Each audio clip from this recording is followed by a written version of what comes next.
सभी को नमस्कार और यीशु मसीह की स्तुति करो। आज हम ब्रह्मांड विज्ञान के बिना सेंसर किए इतिहास पर वीडियो की एक श्रृंखला शुरू कर रहे हैं। ब्रह्मांड विज्ञान वह विज्ञान है जो ब्रह्मांड के निर्माण का अध्ययन करता है। इसकी शुरुआत कैसे हुई, फिर इसका विकास कैसे हुआ, इसे चलाने वाले भौतिक नियम क्या हैं और इसका सुदूर भविष्य क्या है। हम सभी मुख्य बिंदु जानते हैं। पृथ्वी गोल है, यह एक दिन में अपनी धुरी पर घूमती है और एक वर्ष में सूर्य के चारों ओर घूमती है। ब्रह्मांड अत्यंत विशाल और अत्यधिक पुराना है। हमने यह सब अपनी स्कूली शिक्षा के दौरान सीखा, बोनस के रूप में सदियों से इस विज्ञान का इतिहास।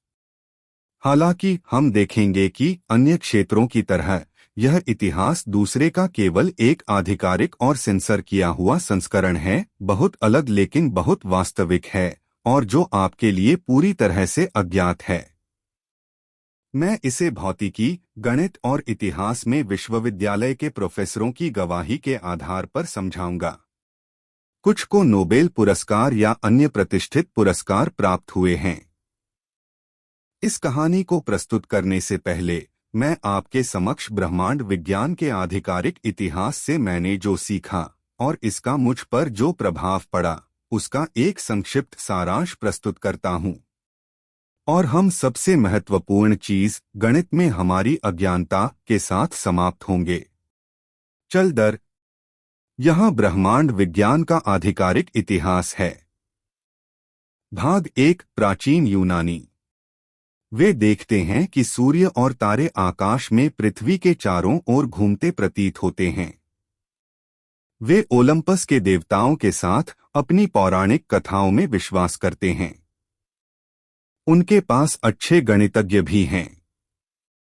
उनमें से एक, एराटोस्थनीज ने गोल पृथ्वी की परिधि की गणना की। वह आज के वैज्ञानिकों के समान ही परिणाम प्राप्त करता है। दूसरी ओर दार्शनिक अरस्तु का मानना है कि उन्होंने सिद्ध कर दिया है कि पृथ्वी गतिहीन है। दरअसल अगर वह किसी वस्तु को टावर के ऊपर से गिराता है तो वह टावर के नीचे गिरती है, जिसका अर्थ है कि पतन के दौरान पृथ्वी नहीं हिली। निष्कर्ष, पृथ्वी गोल है, गतिहीन है और ब्रह्मांड के केंद्र में है। तारे, सूर्य और ग्रह इसके चारों ओर घूमते हैं। यह भूकेंद्रवाद है। लेकिन एक समस्या है, ग्रह वृत्तों में नहीं बल्कि विचित्र प्रक्षेप पथों में चलते हैं और पीछे की ओर चलते हैं। लेकिन चूंकि वे अंधविश्वासी और थोड़े अज्ञानी होते हैं, इसलिए वे खुद से सवाल नहीं करते हैं और अपनी व्यवस्था को वैसे ही बनाए रखते हैं। लेकिन वे अभी भी इन अजीब वस्तुओं को भटकते सितारों का नाम देते हैं, इसलिए उनका नाम ग्रह है। 2, पवित्र रोमन कैथोलिक चर्च। कई शताब्दियों के उत्पीड़न के बाद कैथोलिक धर्म राज्य धर्म बन गया। पोप के सलाहकारों ने उन्हें यह घोषित करने के लिए मना लिया कि यूनानी प्रणाली कैथोलिक आस्था के अनुरूप है। निश्चित रूप से पृथ्वी चपटी नहीं है, जैसा कि बाइबल बताती है, लेकिन यह गतिहीन है और ब्रह्मांड के केंद्र में है। यह इस तथ्य के अनुरूप है कि पृथ्वी पर मरकर और पुनर्जीवित होकर यीशु मसीह ने पूरी सृष्टि को बचाया। भाग 3, निकोलस कोपरनिकस। यह पोलिश खगोलशास्त्री एक क्रांतिकारी पुस्तक लिखता है। यह सूर्य है जो ब्रह्मांड के केंद्र में है। पृथ्वी सिर्फ एक ग्रह है जो अन्य ग्रहों की तरह इसके चारों ओर घूमती है।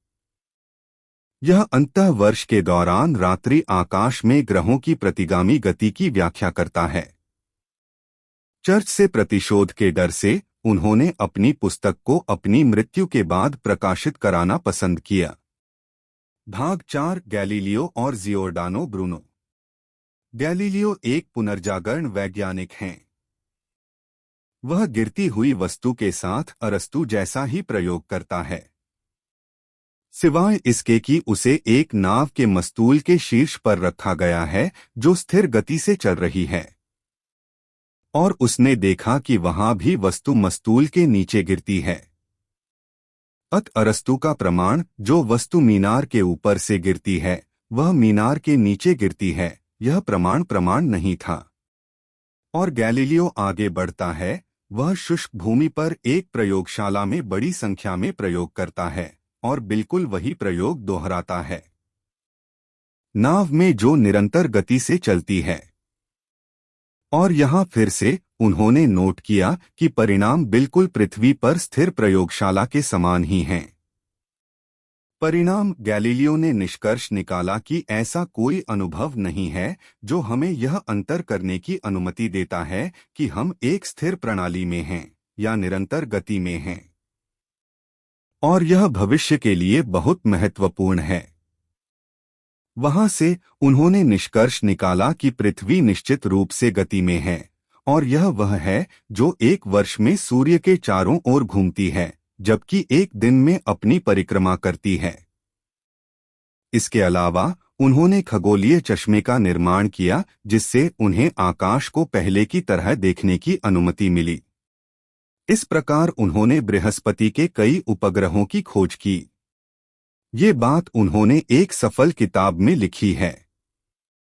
चर्च, जो उस समय बहुत शक्तिशाली था, बहुत परेशान था और उसने उन पर गतिमान पृथ्वी के सिद्धांत को त्यागने के लिए दबाव डालने के लिए मुकदमा दायर किया।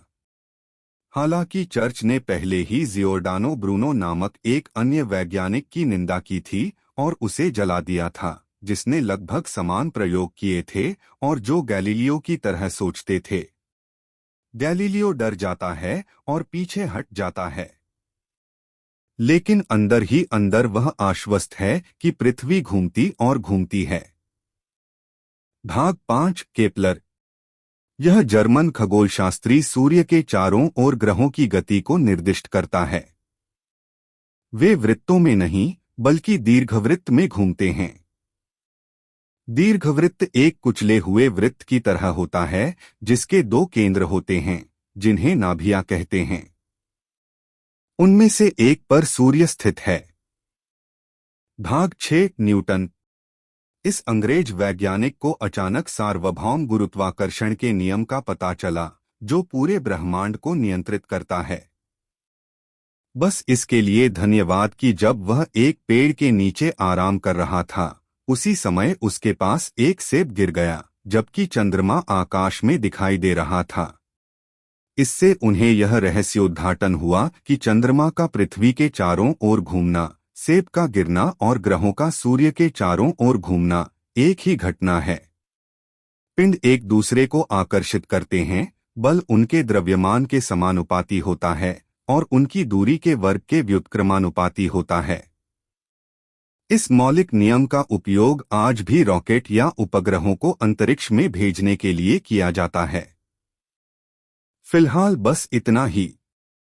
अगले वीडियो में हम विशेष रूप से महान आइंस्टीन के सिद्धांत और नासा के कारनामे देखेंगे।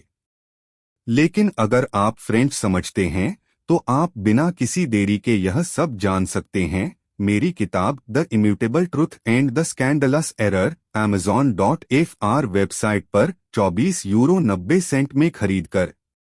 सुनने के लिए धन्यवाद और सब्सक्राइब करना न भूलें। इस वीडियो को लाइक करें और अपने दोस्तों के साथ शेयर करें।